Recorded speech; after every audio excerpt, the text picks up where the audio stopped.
ایمان جو ہے اللہ پر اور یقین اس بات کا جو کچھ ہو رہا ہے اللہ کے اذن سے ہو رہا ہے، اور یقین اس بات کا جو کچھ اللہ کر رہا ہے اس میں خیر ہے، بیدک الخیر۔ چاہے مجھے ایک بات ابھی ناگوار گزری ہے، مجھے تکلیف پہنچی ہے، اللہ کے اسکیم میں the higher level scheme of things, divine scheme of things کے اندر اس میں کوئی نہ کوئی خیر ہے، تم جانتے نہیں۔ اس کو کھولا گیا۔ پہلی بات تو یہ ہے کہ تمہیں خوشی ملے، راحت ملے، مسرت ملے، یا کوئی غم ہو یا رنج ہو یا دکھ ہو، دونوں حالتیں برابر ہیں، اس لیے کہ دونوں میں آزمائش ہے۔ کبھی وہ دے کر آزماتا ہے، کبھی چھین کر آزماتا ہے۔ دے کر آزماتا ہے، شکر کرتا ہے کہ نہیں، چھین کر آزماتا ہے، صبر کرتا ہے یا نہیں۔ عارف جو انسان ہوگا، اللہ کو پہچاننے اور جاننے والا، وہ چٹان کے مانند ہوگا، ہوا ادھر سے آئے یا ادھر سے آئے اسے کچھ نہیں کہے گا، اچھی بات آئے بری آئے کوئی پرواہ نہیں، اسے اللہ کی طرف سے۔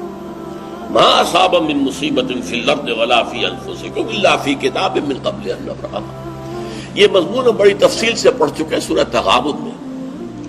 وہاں فرمایا تھا دوسرے رکوع کی پہلی آیت، ما اصاب من مصیبت الا باذن اللہ، کوئی مصیبت، کوئی تکلیف، کوئی پڑھنے والی نہیں پڑتی مگر اللہ کے اذن سے۔ ما اصاب من مصیبت الا باذن اللہ ومن یؤمن باللہ یہدی قلبہ، اور جو اللہ پر ایمان رکھتا ہو اللہ اس کے دل کو ہدایت دے دیتا ہے۔ ہدایت چٹان کہ ادھر کی ہوا آئے یا ادھر کی آئے اس میں کوئی جنبش نہیں ہوگی۔ جتنا انسان دیکھیے، ایک ہوتا ہے فوری طور پر ایک ریفلیکس ایکشن کی حد تک متاثر ہو جانا، یہ تو ہوگا۔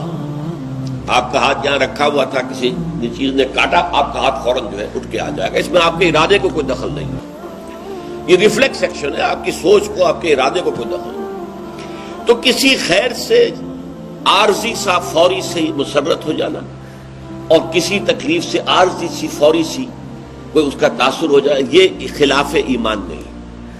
لیکن اگر یہ پینڈولم زیادہ حرکت کر رہا ہے، خوشی میں زیادہ ادھر چلا گیا، غمی میں زیادہ ادھر چلا گیا، تو جتنا اس پینڈولم کی رینج ہے اتنی ہی آپ خدا سے دور۔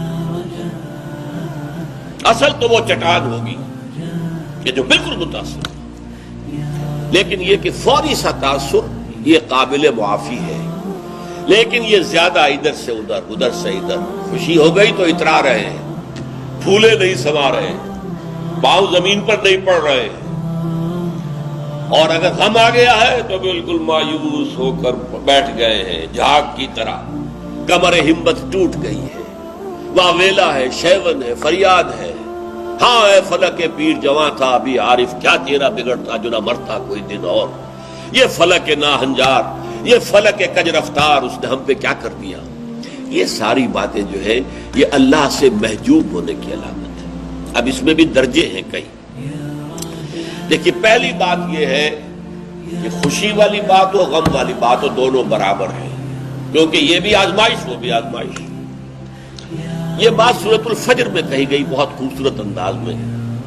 اللہ تعالیٰ نے انسان کی تھڑ دلے پن کی شکایت کرتے ہوئے، شکوہ کرتے ہوئے کہا فَأَمَّا الْإِنسَانُ إِذَا مَا ابْتَلَاهُ رَبُّهُ فَأَكْرَمَهُ وَنَعَمَهُ فَيَقُولُ رَبِّي أَكْرَمَنِ۔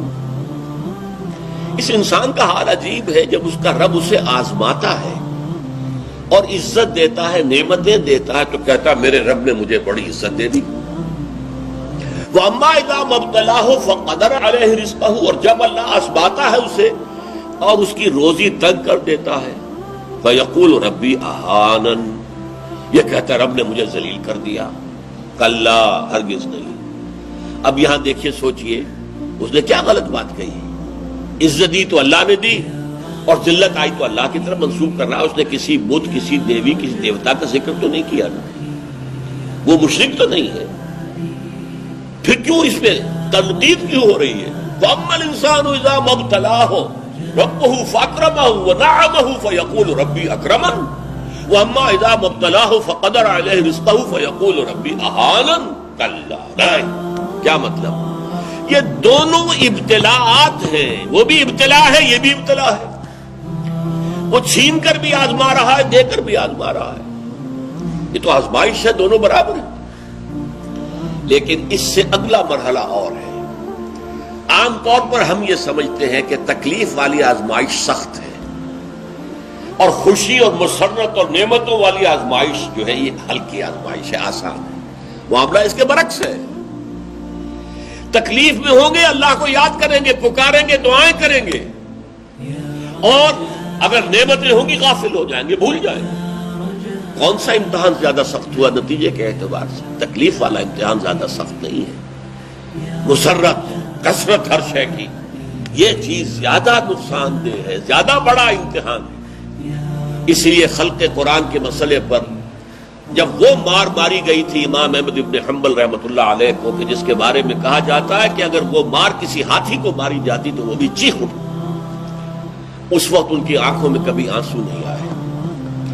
پھر جب حکومت بدل گئی اور اب دارالخلافہ جو ہے اس میں وہ شخص متمکن ہے کہ جس کا نظریہ وہ خلق قرآن والا نہیں ہے، اب خلیفہ ایک آدمی کو بھیجتا ہے اشرفیوں کی تھیلی دے کر، یہ ہدیہ ہے، یہ نذرانہ ہے، جا کر احمد ابن حنبل کو دے آؤ۔ جب اس نے آ کے پیش کیا، رو پڑے، اے اللہ میں اس آزمائش کے قابل نہیں، یہ آزمائش سخت ہے۔ کہیں سے انعام پا کر حکومت سے پھر حق پر قائم رہنا مشکل ہو جائے۔ یہ ہے وہ صورتحال۔ ما اصاب من مصیبت فی الارض ولا فی انفسکم الا فی کتاب من قبل ان نبرأها ان ذلک علی اللہ یسیر لکہ لا تأسوا علی ما فاتکم ولا تفرحوا بما آتاکم واللہ لا يحب كل مختال فخور۔ اور اللہ تعالیٰ کو شیخی خورے، فخر کرنے والے، اکڑنے والے بالکل پسند نہیں۔ الذین یبخلون ویامرون الناس بالبخل، جو اس حجاب میں آ جاتے ہیں وہ بخل کریں گے۔ دولت ہی سب سے بڑی شے ہے، سنبھال کر رکھو، خرچ کرو گے تو ختم ہو جائے گی، دولت کی بنیاد ختم ہو جائے گی۔ اپنی تجوریوں کو بھر کر رکھو، خالی نہ کرو۔ اور جو شخص خود بخل کرتا ہے وہ دوسروں کو بھی بخل کا مشورہ دیتا ہے تاکہ اس کے اپنی بخیلی پر بھی پردہ پڑا رہے۔ بھائی کیا کر رہے ہو تم نے؟ دونوں ہاتھ کھلے چھوڑ دیے ہیں، تمہیں کوئی فکر نہیں ہے، تمہاری اولاد ہے، اس کے ضرورت تقاضے ہوں گے، تمہاری بچیاں ہیں، ان کے ہاتھ پیلے کرنے ہوں گے، کیا تم نے سوچا ہوا ہے؟ وہ مشورہ بھی بخل کا دیں گے تاکہ ان کے اپنے بخل کے اوپر بھی پردہ پڑا رہے۔ یہ وہ کیفیت ہے کہ جو پھر محجوبیت کے اندر پیدا ہو۔